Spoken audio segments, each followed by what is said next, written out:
It's Dean Belanger live this morning. We have probably our biggest guest, and I'm not exaggerating here when we say the man joining us here for the next few minutes is not only a singer-songwriter, an award winner, a #1 chart topper, he's a husband and a dad as well. You know him as Stephen Curtis Chapman. Stephen, thanks for joining us here this morning on KFM.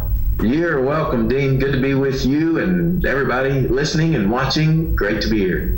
Well, we love you in Northern Ontario. We'd love to see you come up here sometime.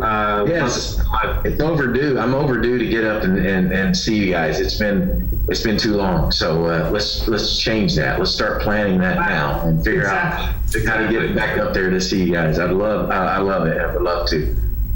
Listen, I just laid out a few of your accomplishments here, and we're adding a new one to it. Author. Look at that. Woo. Look at that. Yeah. Old book, Stephen Curtis Chapman, Between Heaven. Look, it's a coloring book. No. Between Heaven and the Real World, My Story. Now, so why now? I mean, you're in the throes of your career. Sometimes these books are written at the end of a career, sometimes in the middle. Why did you feel the need to write a book right now? Well, that's a great question, and one that I found myself asking even in the process several times. Okay, who said this was a good idea? Because this is hard. This is really hard. I mean, and for all the right reasons, because there's about 20 lifetimes I feel like I've kind of packed into one life. And so it's really hard to tell that story in the detail that I want to, because I think it's a reason I resisted it for so long. There were different points along the journey that I've been approached, by a publisher. I've thought about maybe now's the time to sit and tell about my journey so far, which is what this is my journey so far. I don't feel like I'm at the end by any means, or the finish line, but every time before, I think I felt like, I'm not at the right place in the journey where I feel like I have enough perspective to really be able to talk about, where I've been and what I've learned from that, and really just to take the time to do it well. There's so much going on right now. And so I think here a few years ago, about 3 years ago, we started talking about this. And at that point, I knew I was coming up on 30 years, which this is 30 years this year. 1987 is when my first album, First Hand, came out.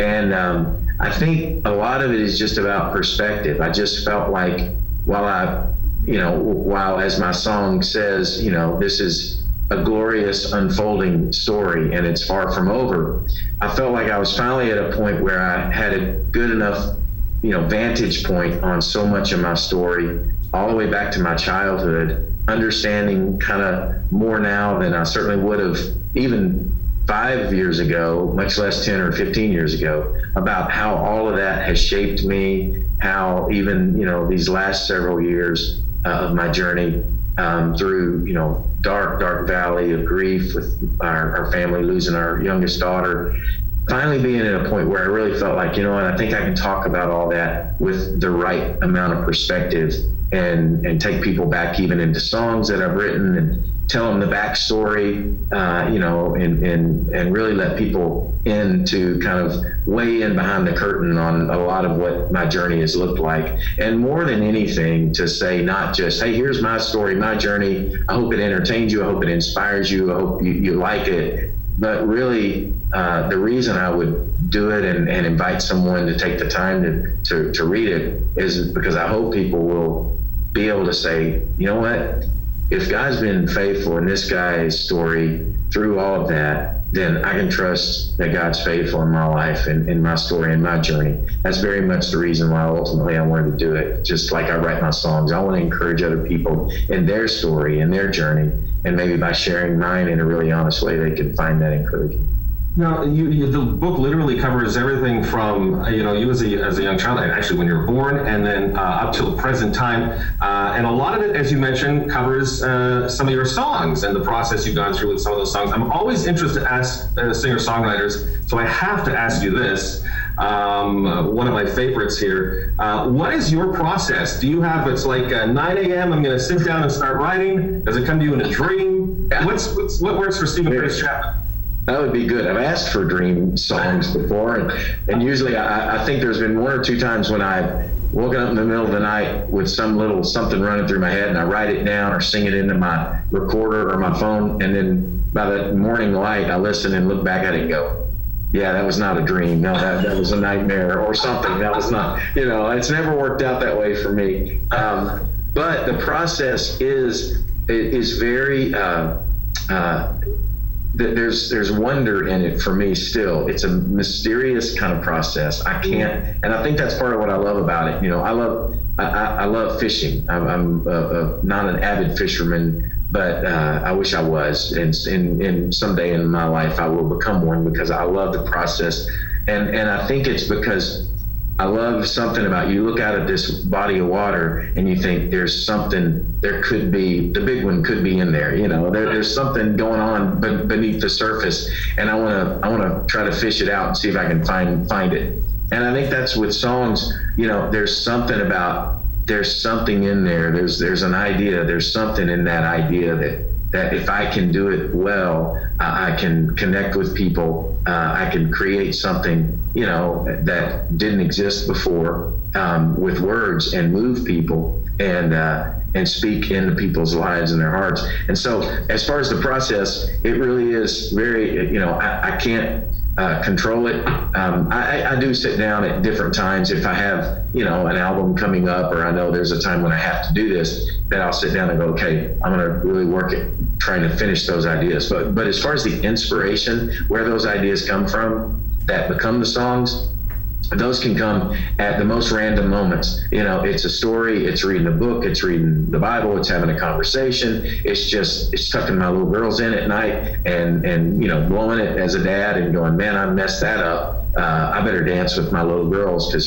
just like the Cinderella story that I was reading them, they're going to run out the door and the clock's going to strike midnight. Wait a minute, I'm going to write a song called Cinderella. So it's those kind of moments. It's just interacting with life as it happens, and these little nuggets of ideas come along.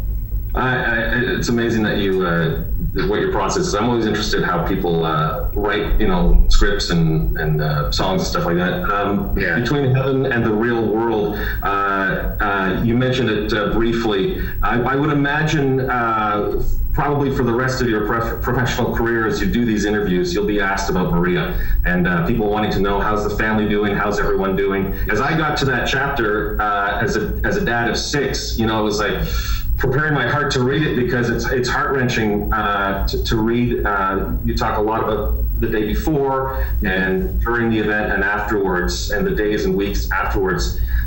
Is it difficult to talk about, or does it still, here almost 9 years later, still bring healing?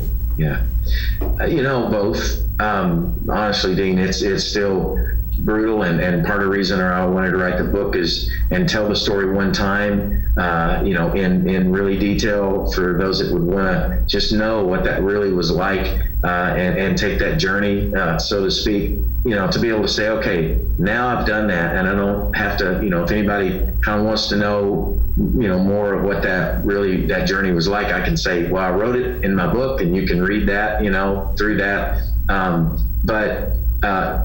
And writing was obviously very, very hard in that way, but healing as well, particularly because, and one of the reasons why it was important, to write this story is because now, with 8, almost 9 years of journey, we're not over it. We're not, we'll never be over it. You never, heal when there's that open, there's that missing part of your soul until heaven. But that's what keeps us, that's why it's between heaven and the real world, because part of my heart lives in heaven, but I'm still here in the real world. But my hope is in heaven and in the promises of God and that journey that I'm on. And so, being able to share the story and talk about not just the grief and the pain, but the healing that has come, and the healing that continues to come, and what that journey has been like as we've continued to trust God and watch Him bring beauty, even with our still broken hearts until heaven, bring beauty out of that, have new things to celebrate, new hope, watch our 3 oldest kids get married, and now grandbabies come, and now we have new things to celebrate and new joy. to experience. I felt like that was important to share, with people too that are at that place going, will I ever laugh again? Will we ever feel joy and hope? And that, will that ever be a part of our real human experience again? And hopefully in knowing our story, they can hear that hope as well in that. Well, it certainly comes through in the book, and your inspiration has been amazing. Thank you so much for talking to us, Stephen Curtis Chapman. Happy Valentine's Day, you and Mary Beth. Yeah, thanks, man. Thank you. All right, Between Heaven and the Real World, My Story, Stephen Curtis Chapman here on KFM this morning. Thank you so much, Stephen. God bless you, Dean. Thank you very much, buddy. Bye-bye. God bless. Thank you so much.